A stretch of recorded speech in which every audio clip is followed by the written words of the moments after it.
So we find ourselves now at the beginning of the second verse. And this verse is particularly a good example of a cool arranging trick. Notice this synthesizer.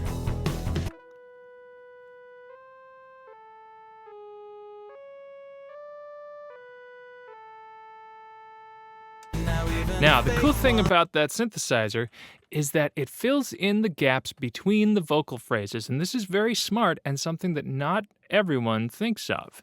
Notice it doesn't play during this first phrase. We hung a flag above the door.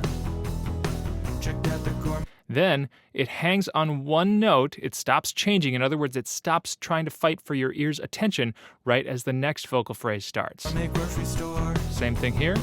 I bought a mower, I can ride around. Now, this part, it's changing along with the chord progression to bring out some of the more interesting dissonant parts of the chord progression, but you'll notice that it's only playing slower notes, so it is not as attention-grabbing, and you mostly hear the lead vocal.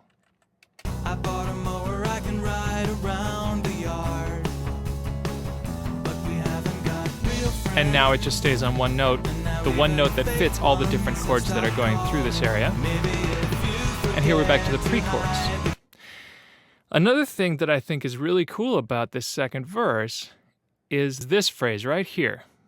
But we haven't got real friends. I am fairly convinced that Jonathan Coulton, as he was writing this, he tried to come up with some phrase that would fit this melody that was saying, but we haven't got any friends, and then realized that, okay, the word real, that's one syllable, that'll fit in here, but the fact that this note goes up, it sounds like it's emphasizing the word real.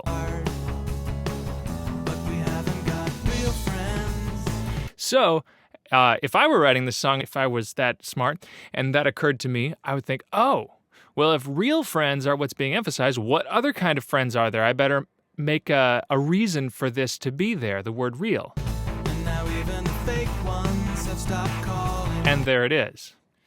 Then we got the pre-chorus with new lyrics. Maybe if you forget to hide the keys, I'll take a ride to Applebee's. I'll come home drunk on daiquiris and throw up on the neighbor's lawn. Which are some really clever lyrics that pack a lot of meaning and implications into just a few very simple phrases.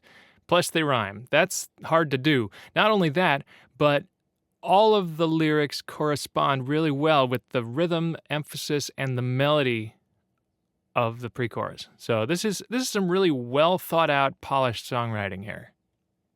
Then we've got a chorus identical to the previous chorus. I'll be downstairs with the shop. And next time we'll take a look at the bridge.